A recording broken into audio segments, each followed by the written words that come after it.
yesterday, and at the solicitation of Japan, was still in conversation with its government and its emperor, looking toward the maintenance of peace in the Pacific.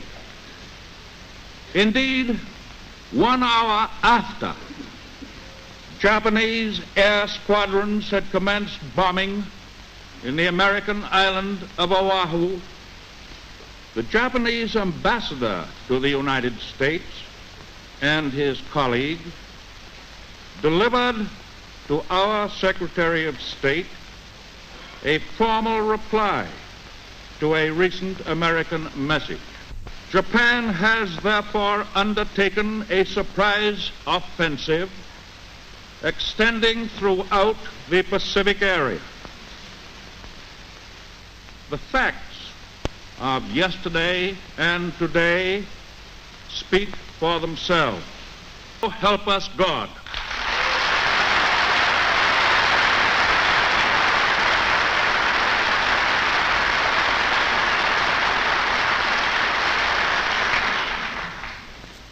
I ask that the Congress declare that since the unprovoked and dastardly attack by Japan on Sunday, December 7th, 1941, a state of war has existed between the United States and the Japanese Empire.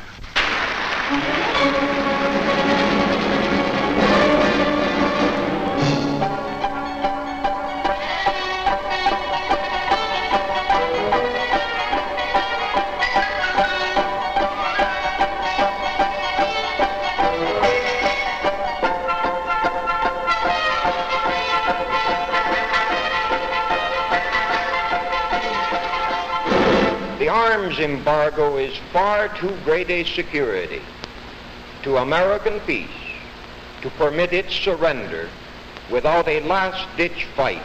You people who oppose war and dictatorship, do not be dismayed, because the warmongers and the interventionists control most of the avenues of propaganda. At this critical moment in the world's history, when the democracies of Europe are facing the test of life or death, all Americans are of one mind. We want to assist the democracies in every way we can with materials and supplies. England is the last and only barrier between the United States and total war. Our aid must not come too late. Therefore, we must give President Roosevelt power to set in motion an industrial blitzkrieg that will make it possible for England to blast Hitlerism from the face of the earth. It was fully and freely debated. Men were stamped interventionists and isolationists, and the debate grew bitter. Earnest young men picketed the White House as if peace were in our hands and not in the hands of those who wanted no peace, who worshiped war. Other earnest young men picketed the pickets. Curious organizations mushroomed into being with stunts such as these. Into this free debate trooped the agents of the aggressors, for they too were permitted to speak in our democracy. They wore Hitler's uniforms, but they wrapped themselves in the American flag. They preached the doctrine of racial and class hatred, for Hitler had said America could be conquered from within and fall as an overripe plum to the Nazi master race.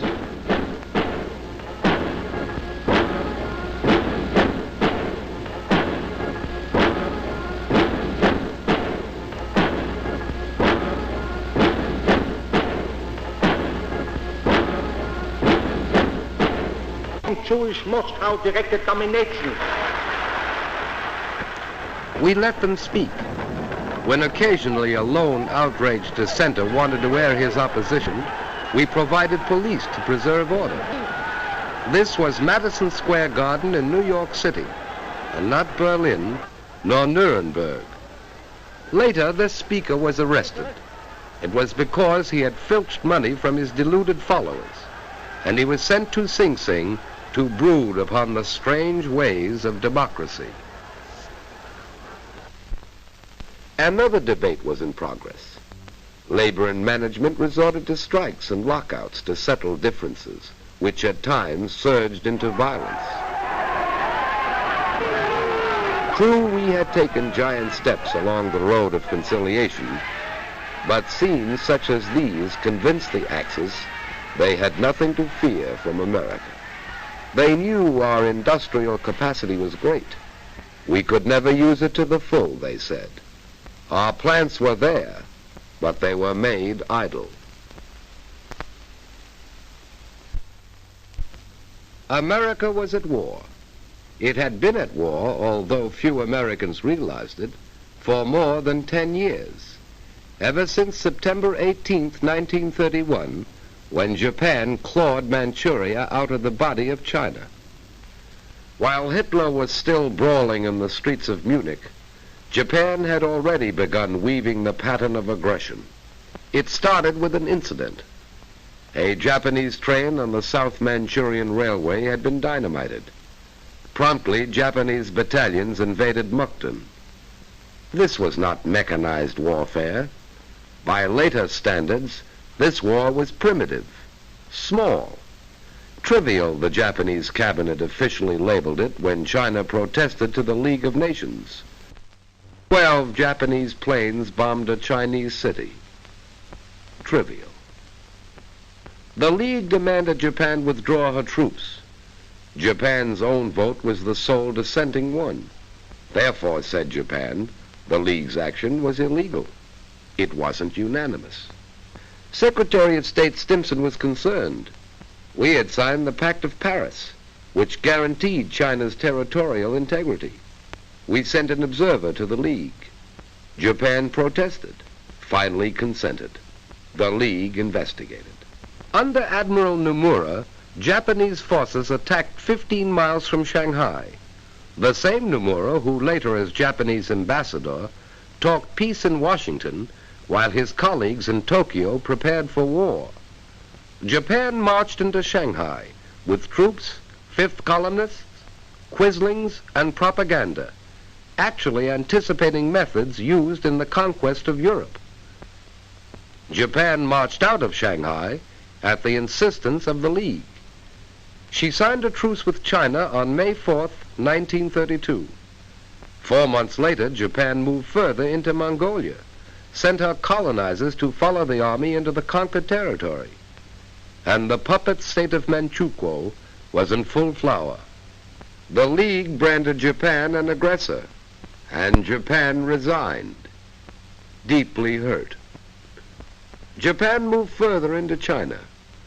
Pausing only for breath, Japan inflated the Mukden incident into the China incident. It was not war, the Japanese said. 400 million Chinese were caught up in this incident. China was looted and shelled and put to the torch. China was bombed in this incident.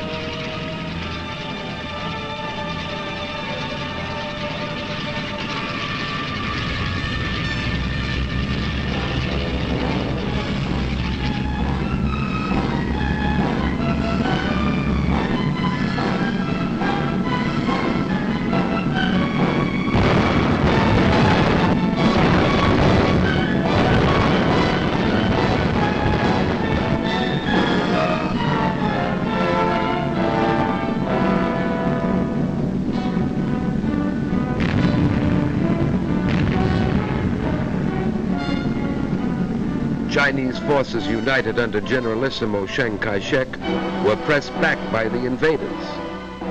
China moved her armies and her meager war industries far into the interior. The Chinese fought on not so much with weapons as with space and time. Few Americans knew Japan. To us it was a land of Fujiyama, of cherry trees, exquisite gardens, geisha girls, picturesque peasants. We had opened Japan to the Western world. They had bought our machines, copied our architecture, our clothes, our popular music, and had even adopted our games, although they marched to the baseball diamond as men marching to war.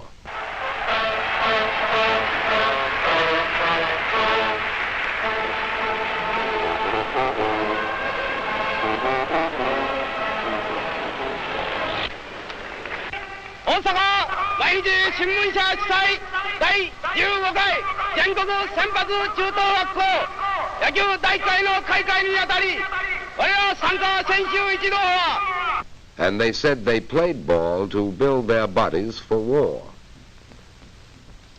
Americans knew little of the might of Japan. Japan, we thought, was only an imitator. True, they had a navy, makeshift, we said, and the Japanese carefully fostered the legend their men couldn't fly their imitation planes. And yet, imitation or not, the weapons of war were there.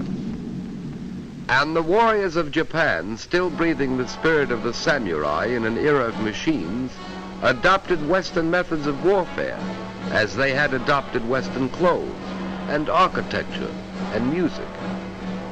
And the Japanese warriors dreamt of the conquest of Asia and then of the world. And their emperor invoked the blessings of the divine upon this dream.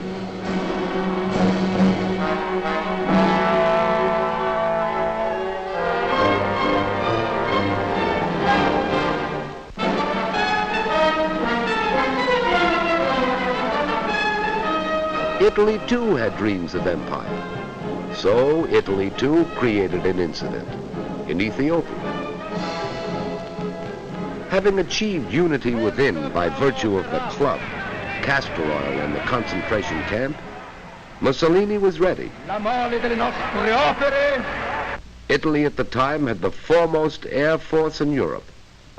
Emperor Haile Selassie rallied his tribesmen, armed only with spears and ancient rifles, to oppose tanks, guns, trained armies, and planes.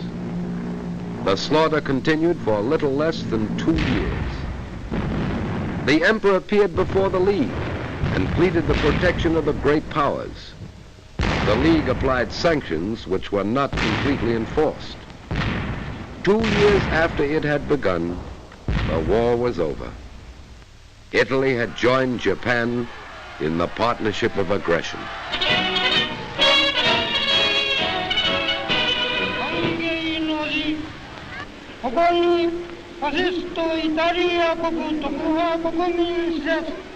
Il saluto che io vi rivolgo è diretto a tutto il popolo del Giappone, tutti gli italiani, ed ha fondato un impero.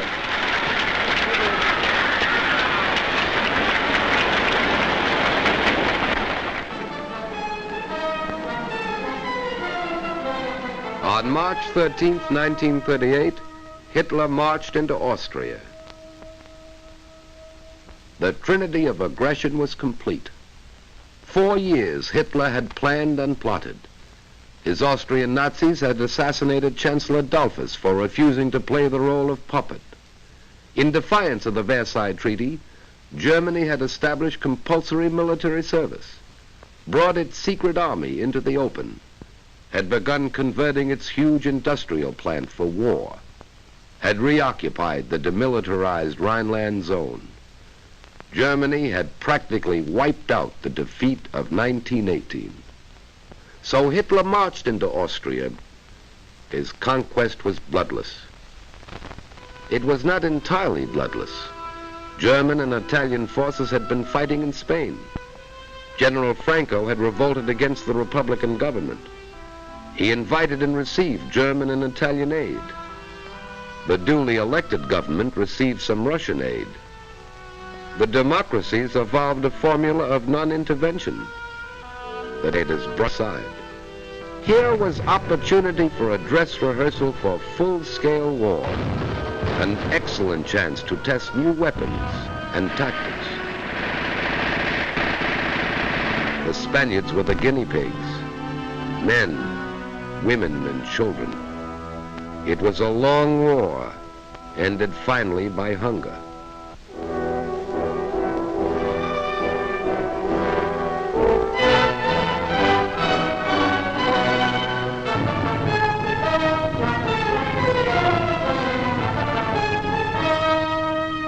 Hitler was not content with Austria.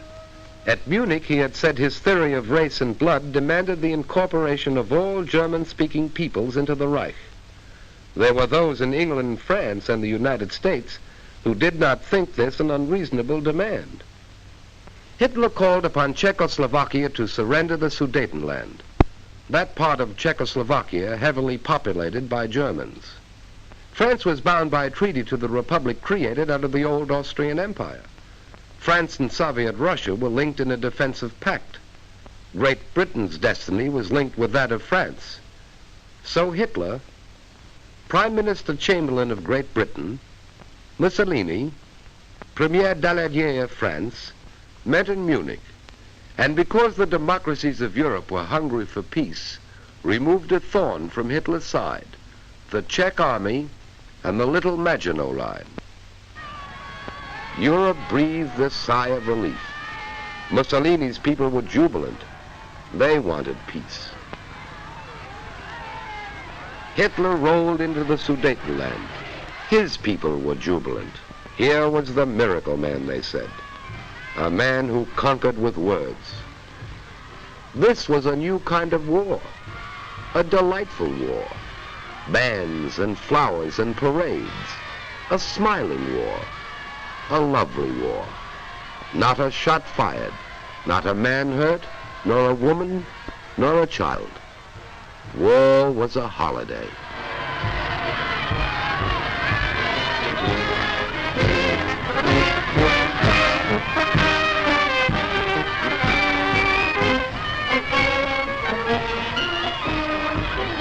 Hitler told his people he was content. He wanted no more territory. He guaranteed the integrity of the mutilated Czechoslovak Republic. Thereupon he paused to rest, and then marched into Prague. The Republic was destroyed. The democracies had lost a valuable ally. Italy's reward was Albania, again bloodless. Slight resistance. Now Europe realized the hunger of the aggressors could not be appeased. On April 14, 1939, President Roosevelt appealed to Hitler and Mussolini for a 10-year guarantee of peace, and Hitler mocked as he called the roll of his future victims. Litauen, Estland, Norwegen, Schweden, Dänemark, Niederlande, Belgien, Großbritannien, Irland, Frankreich, Portugal, Spanien, die Schweiz, Liechtenstein, Luxemburg, Polen, Ungarn, Rumänien, Jugoslawien. The Reichstag roared. Hitler had signed a treaty of friendship with Poland. He had given Poland a slice of Czech territory. And now it was Poland's turn to ascend the sacrificial altar. The democracies had pledged themselves to come to the aid of Poland. And then Hitler executed what seemed at the time a master political stroke. Having come to power as the savior of Germany from communism, having gained support in certain circles of the democracies as the slayer of the Red Dragon, having built his entire system of alliances upon a worldwide anti-communist crusade, Hitler sent his foreign minister von Ribbentrop to Moscow. Maxim Litvinov's policy of collective security had been scrapped at Munich. Now Russia and Germany signed a treaty of friendship. Hitler's propaganda machine hummed, for even in a dictatorship, masses of men and women must be prepared for war. But Poland stood firm. Great Britain stood firm. Hitler didn't declare war. On September 1st, 1939, he struck without warning, which is the way of the aggressor. You will soon see Hitler's own photographic record of the Blitz in Poland. The formula is simple enough. First, choose your victim, an army still living in the past. Few planes, fewer tanks, outmoded guns and outmoded tactics. Choose an army relying upon courage rather than machines.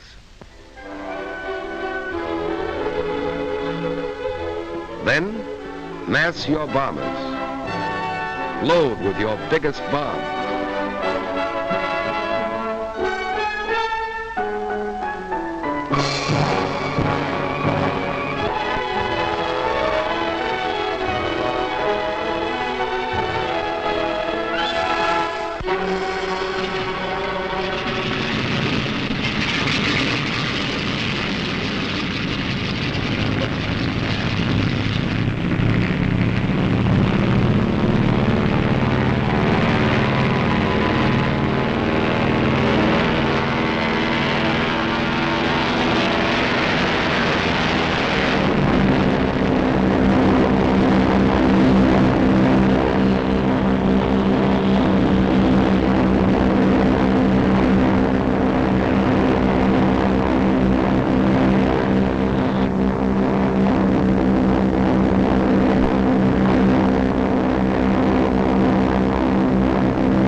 Strike without warning.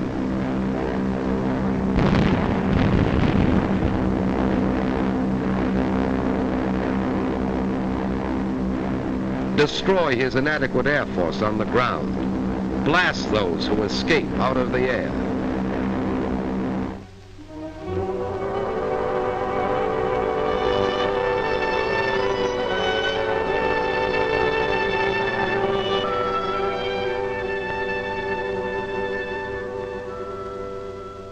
Strike again with your bombers, wave after wave, again and again.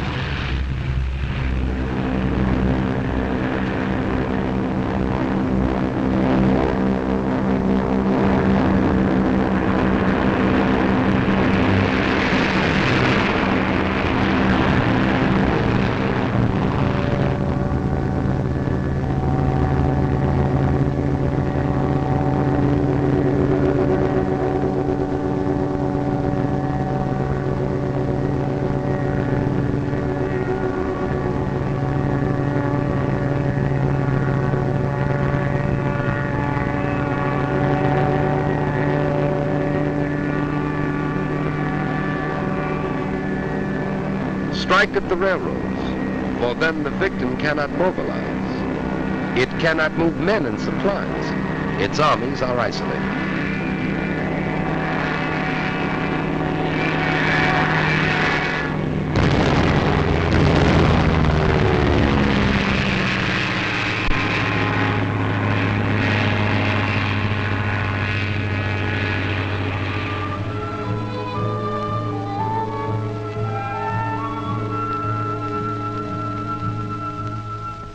Strike on the sea.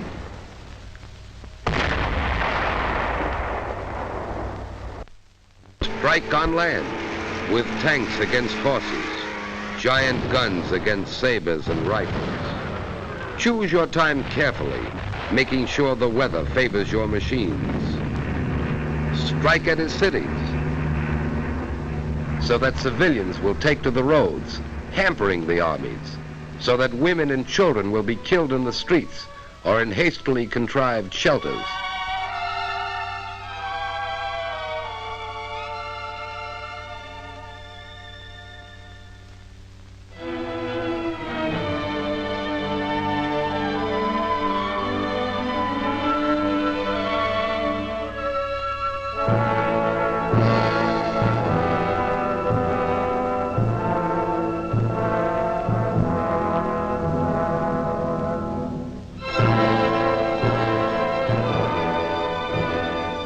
Strike again, repeat the dose, day after day, and then add a drop of treachery in the form of fifth columnists. This was Warsaw. Repeat for 18 days.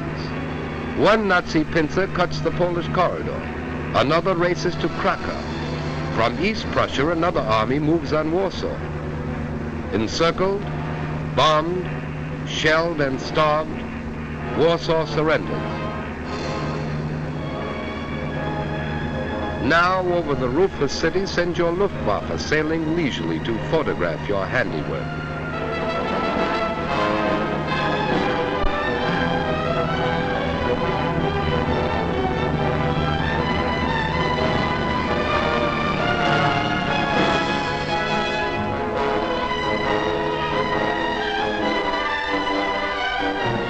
And on the ground, let the master race assemble the first of its slave populations, a stunned and shocked and hungry people whose sufferings do not end with the armistice, nor their resistance.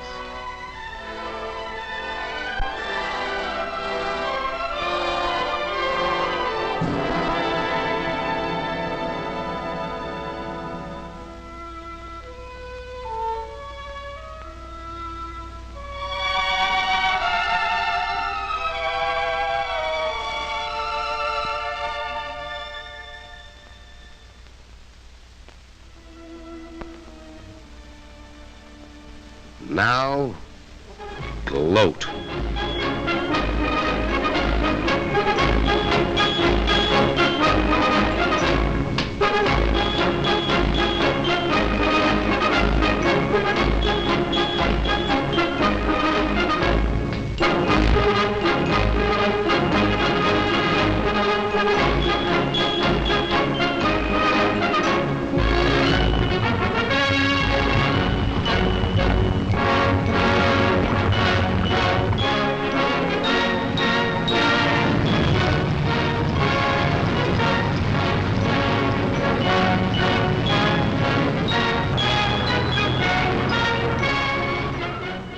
The winter of 1939 and 40 was described by amateur statesmen and strategists as the period of the phony war.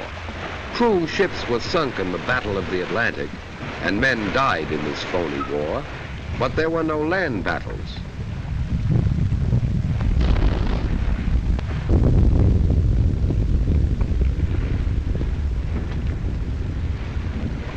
France was waiting behind its Maginot Line, that vast underground fortress deemed impregnable by its military experts. Allied strategy relied upon starving the Reich into submission. Hitler's armies would collapse for lack of fuel and food and raw materials. Spring shattered this comfortable illusion. Norway and Denmark had staked their survival upon the strictest interpretation of neutrality to escape the war. Their sympathies were with the Allies, but they took extraordinary precautions to avoid offending Hitler. So, on April 9th, Hitler invaded Norway. Denmark was powerless to resist and didn't. Norway was stunned by an avalanche of force and treachery. Invaders were hidden in merchant ships in Norwegian harbors. Fifth columnists, led by Major Quisling, a Norwegian traitor, spread panic and confusion. On May 9th, Hitler invaded Holland and Belgium. These nations too hoped to avert war. And these nations too minded their own business and spoke softly. But Hitler struck at them, again without warning, because he had decided the Battle of France could best be won by outflanking the Maginot Line. He had no quarrel with these nations. They were merely convenient roads to France.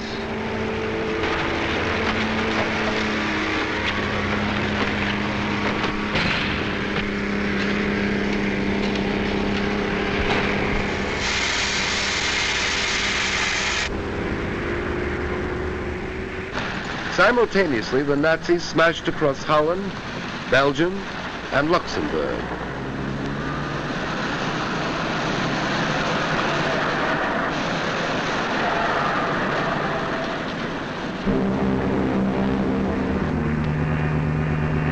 This pictorial record you are watching was made by Nazi cameramen at the order of Dr. Goebbels, the German propaganda minister.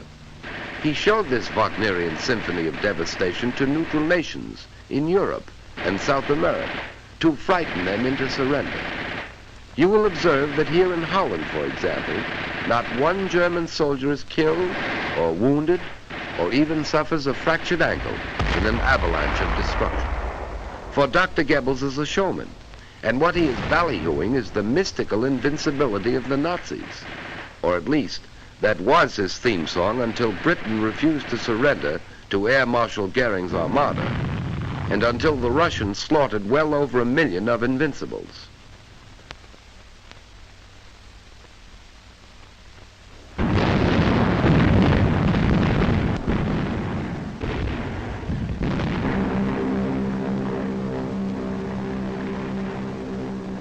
To the now familiar recipe of the Blitz were added parachute troops who swarmed down upon Dutch cities and airfields and further disrupted a hopeless defense. Men had discussed, and most armies had experimented with this new dimension in mobile warfare, but the Nazis were the first to use parachutists in force.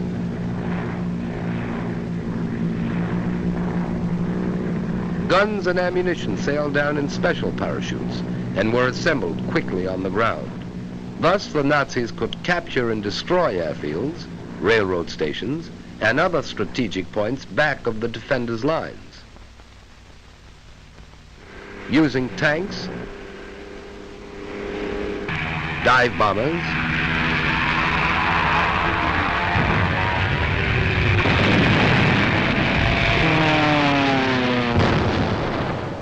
big guns, the Nazi machine broke the back of Dutch resistance in 4 days.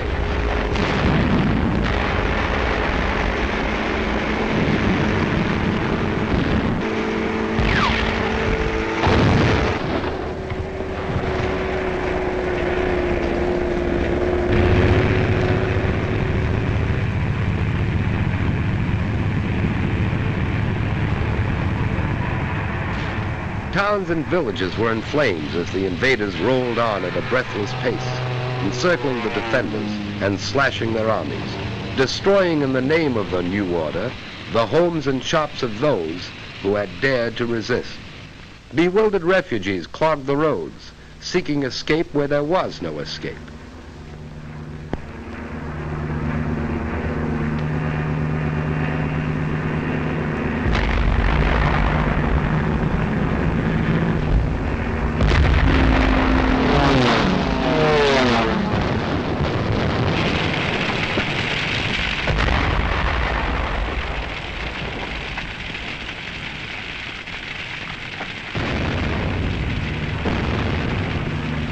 This was Rotterdam, bombed after the Dutch forces had surrendered.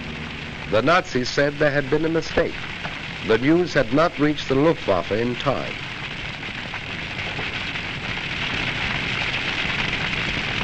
When the Nazis entered this once prosperous city, the night skies were red with fire.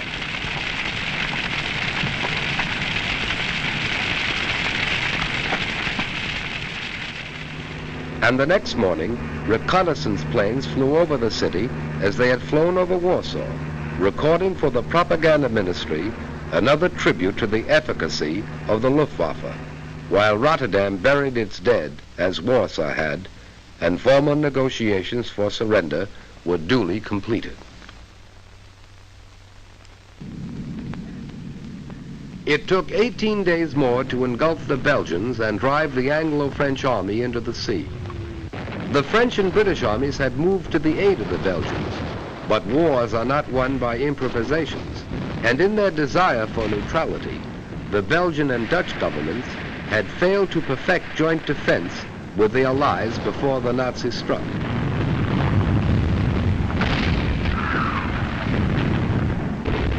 The invaders rolled on.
This was the Belgian cathedral city of Louvain, scarred in the First World War and restored anew, and again it fell victim to the invaders. Again its inhabitants took to the roads to escape the pursuing fires.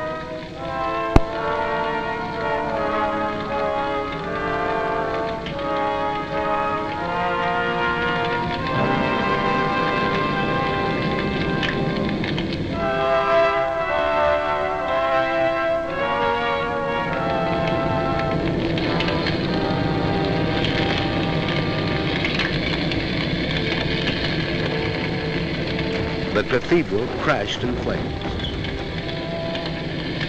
The invaders rolled on. Morning found the refugees still fleeing blindly.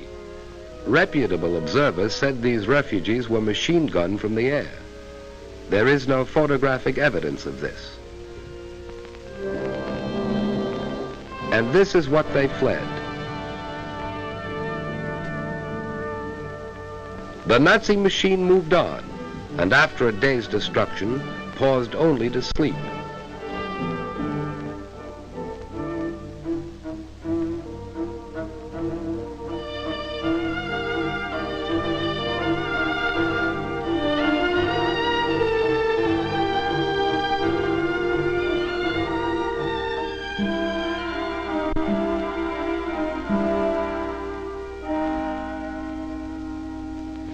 This was Antwerp, where the democracies had fired oil tanks as their armies retreated.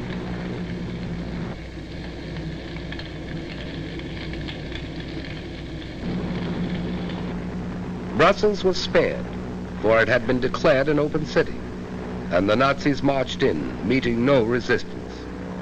Belgium was doomed, and King Leopold capitulated.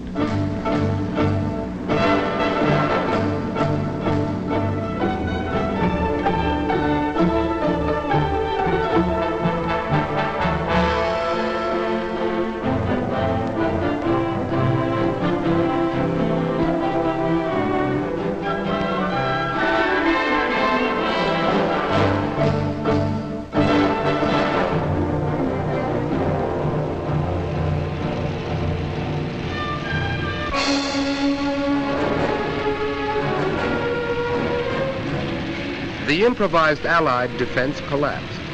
The British Army was driven into the sea at Dunkirk, according to plan. Dunkirk has been called the triumph of man over the machine.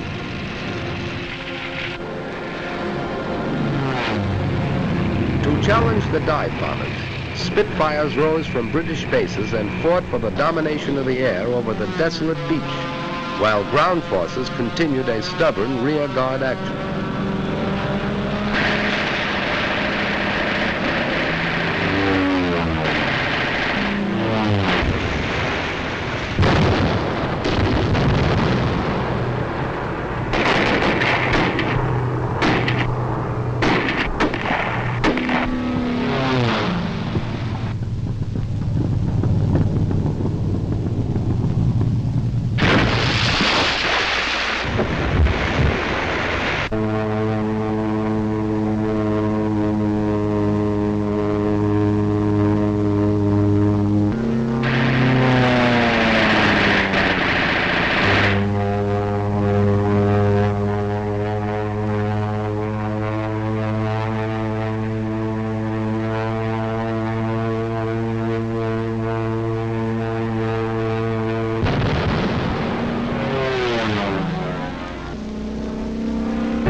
British ships, cruisers, destroyers, yachts, paddle boats, anything that could float, crossed the channel and evacuated some 350,000 British and French troops back to England.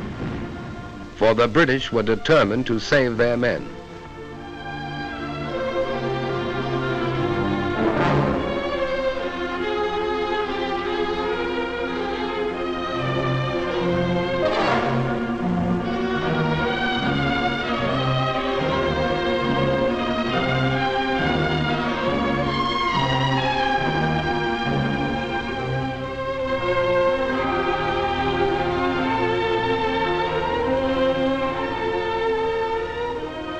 Here in the wreckage was the story of the epic evacuation. Men walked into the sea and swam to their rescuers. They couldn't take their weapons, trucks, tanks, or guns, but men were saved to fight again. Slashed through Luxembourg, Belgium, and Holland, 5 German armies fanned out across France. Treachery and incompetence had doomed the nation that only a decade ago had been leader of Europe. Now the campaign mounted in fury as France crumbled.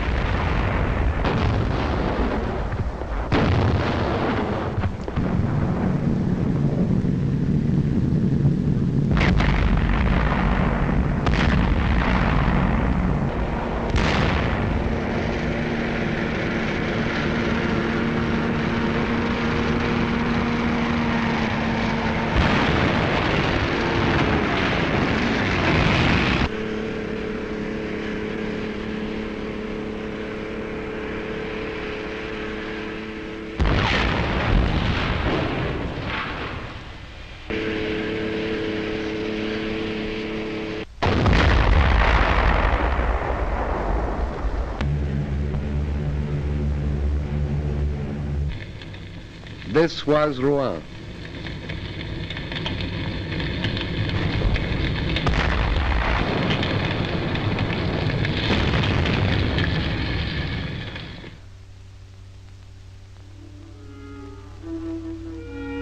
Paris had been evacuating its children. There was talk of defending the city street by street. This plan was abandoned. From the beginning, the French, like the British, tried to spare children the sight and sound of war, but the parting was hard.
On June 10th, 4 days before France fell, Mussolini entered the war. He had waited until that moment to make his decision. And now the Nazis entered Paris. This had been the dream of the Kaiser in the last war. Hitler achieved it.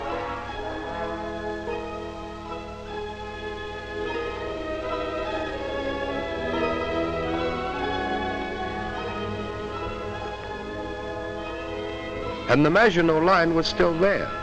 The Nazis had merely outflanked it. Now they tried direct attack, and the Maginot Line fell.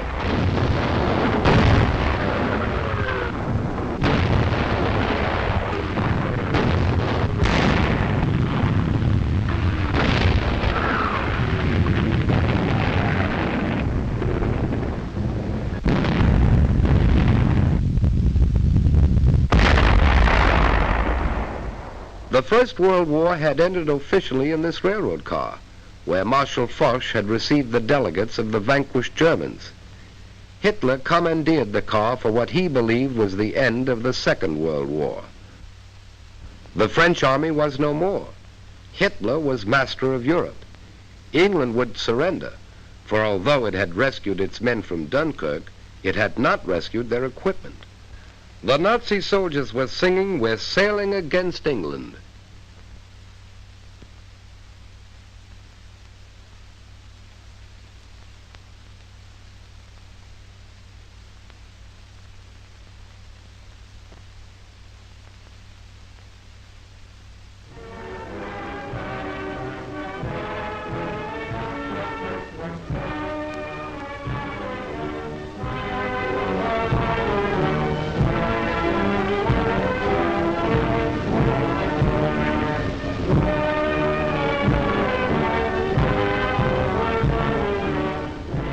here at Compiègne, Vichy was born.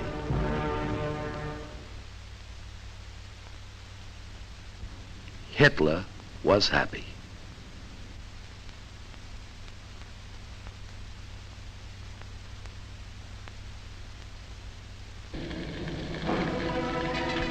Britain alone remained as Hitler's sole barrier to a total victory. Nazi submarines, now berthed on the conquered coast, set out to starve the British people into submission.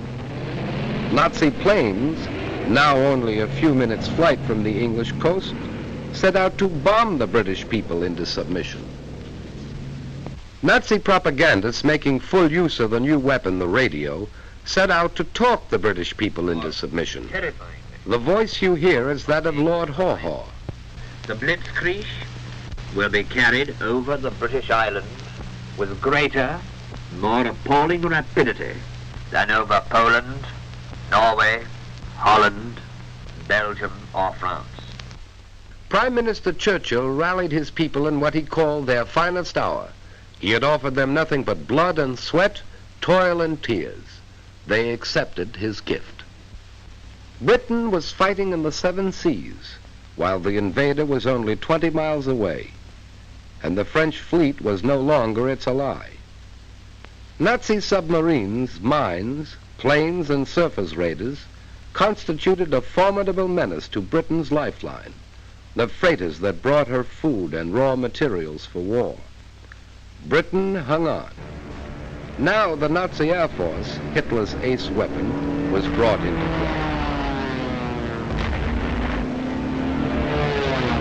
German bombers attacked English ports, so that even if the freighters escaped submarines and mines, they faced destruction in harbors, and the lifeline could be cut at its source. They bombed railroads and factories to disrupt transportation and war production.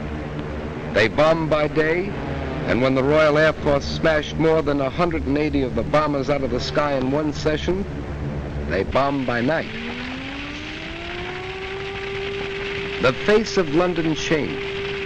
Historic landmarks disappeared.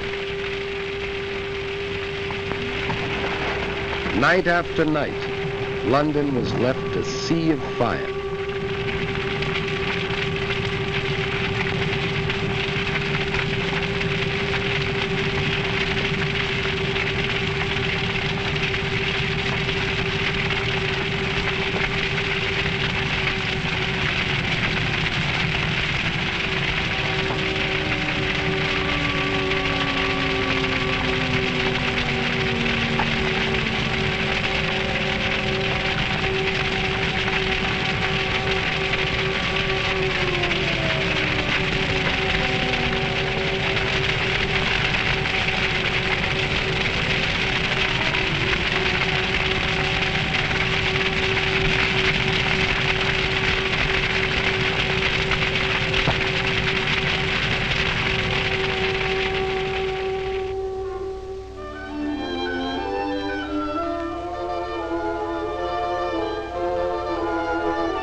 Plymouth was battered.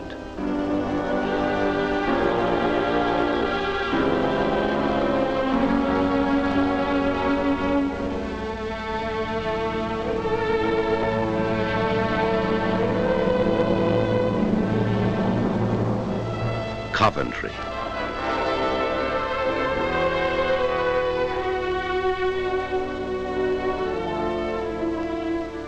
Air armadas appeared over these cities through the fall and winter of 1940 and well into the spring of 1941. Wreckage was cleared and production continued. A new army was created, equipped with new weapons. In the Mediterranean, the British sought out the Italian fleet, which refused to leave its harbors. Finally, the British had to bomb landlocked Italian warships. Malta, British strongholds survived ceaseless pounding by Nazi and fascist airmen.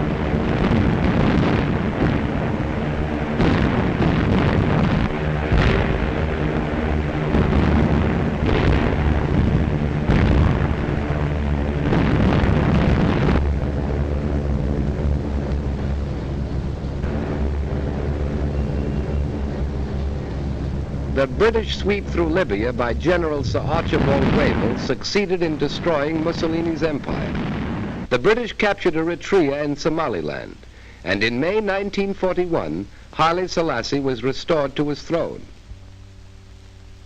Under Marshal Rommel, Nazi forces slashed into Egypt. But whatever the immediate future might hold for the democracies in the Middle East, the Italian fascists had lost the war in Africa as well as in Europe. Here are Italian prisoners captured in the first Libyan sweep. As they were led off to prison camps, the name of Mussolini seemed to have lost its luster, and before long he was to find himself competing with Vichy for the favor of Hitler. Britain still stood, and Hitler, frustrated, turned east.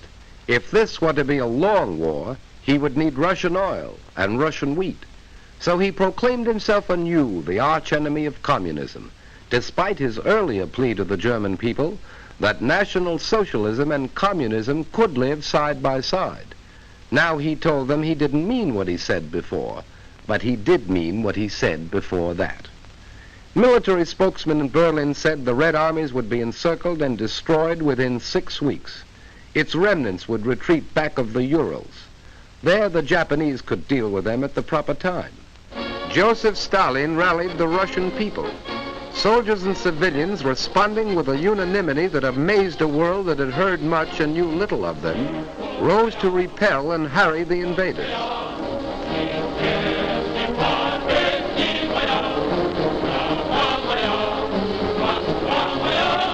Working with whatever tools they could seize, working against time, men and women, old and young, carved these huge tank traps.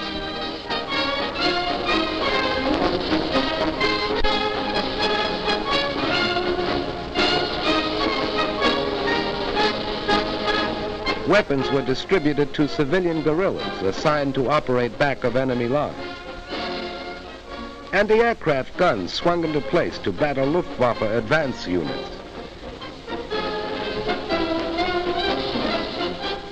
Here was the wheat that Hitler wanted, and Russian men, women, and children were determined to keep it out of his hands.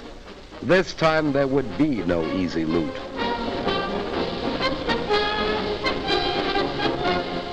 Machines as well as men helped harvest this most precious of war materials.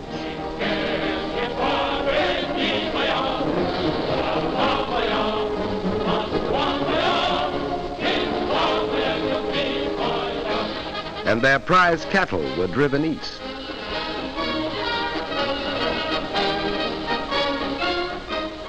And when the tempo of invasion mounted, the Russians did not hesitate to burn their crops and their homes and their barns, so that the conquerors would find ashes as their prize. They would have neither food nor shelter. Factories worked day and night, for the Russians knew this was a war of machines. Entire plants were moved east, complete with workers.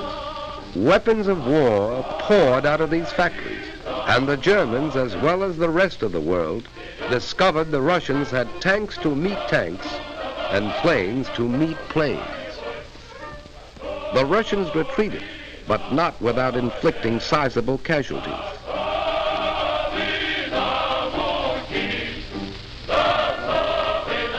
German prisoners captured seemed shocked at the ruthless opposition they encountered. It had been different in France.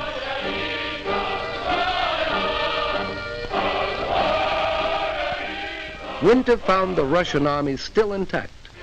German casualties mounted until they were counted in the millions.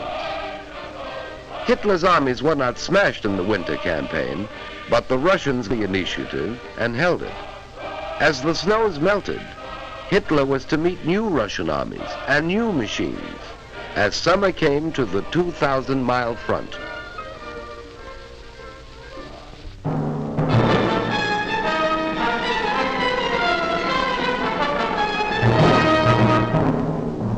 We were not sufficiently on the alert in Hawaii. The Japanese won a series of spectacular victories in the Pacific. Under General Douglas MacArthur, American and Filipino forces fought a fabulous delaying action in the Philippines. Manila was bombed, although it was declared an open city. Because of vast distances, it was impossible to send supplies or reinforcements, and Bataan fell only when Americans and Filipinos had eaten their mules.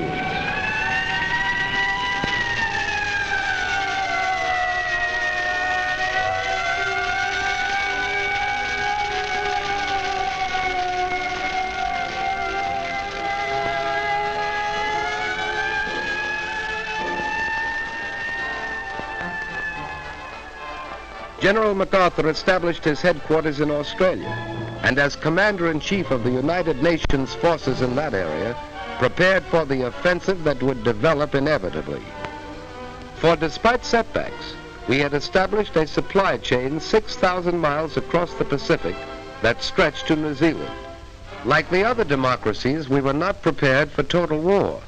Fortunately, under the Lend-lease Act of March 1941, we had set out to become the arsenal of the free and fighting nations.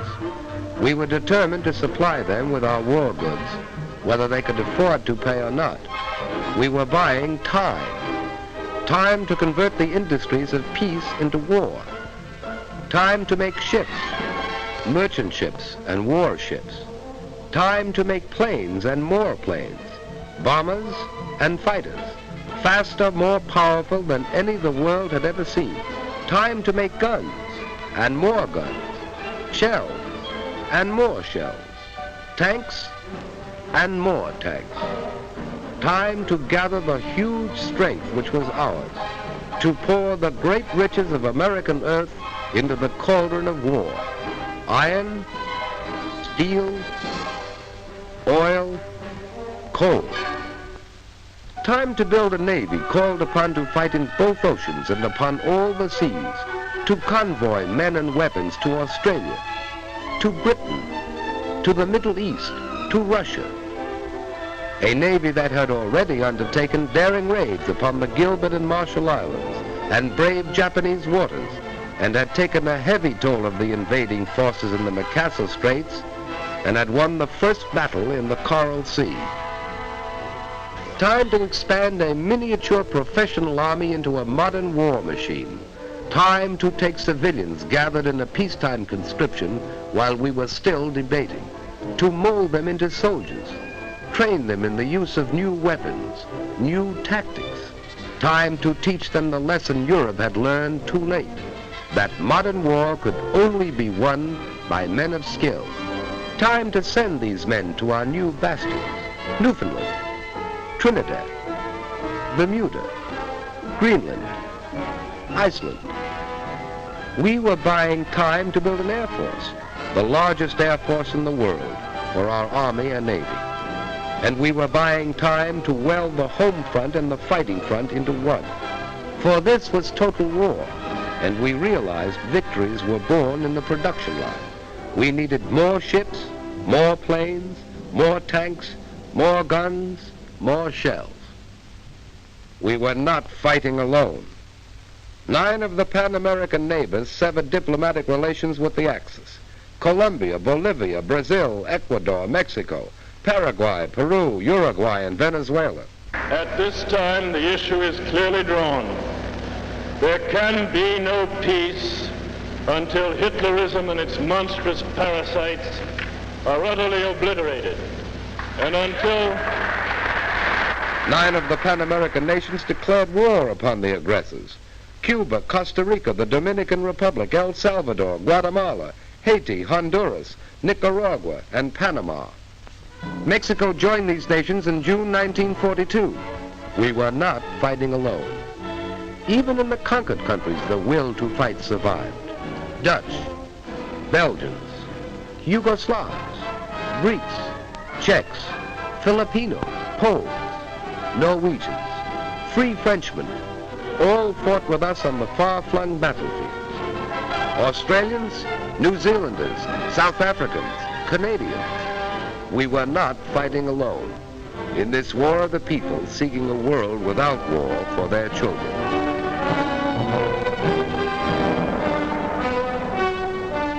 Britain, growing steadily stronger in its third year of war, sweeping the skies of conquered Europe, harassing the enemy with commando raids, sending forth huge armadas of bombers over German cities Hitler promised would never be attacked. Russia, fighting with an unparalleled tenacity, drawing upon inexhaustible reserves, asking no mercy and offering none. China, knowing the patience of an ancient civilization, surmounting handicaps that would have destroyed other nations, fighting on as it had fought alone. And the people of the United States, an angry people, whose resources and privileges were the envy of the world, offering these without stint, fighting in the factories and the foxholes, fighting in the jungle, the deserts, the frozen wastes, fighting on all the oceans, fighting for survival, fighting a war which would be hard and might be long, but which they would win.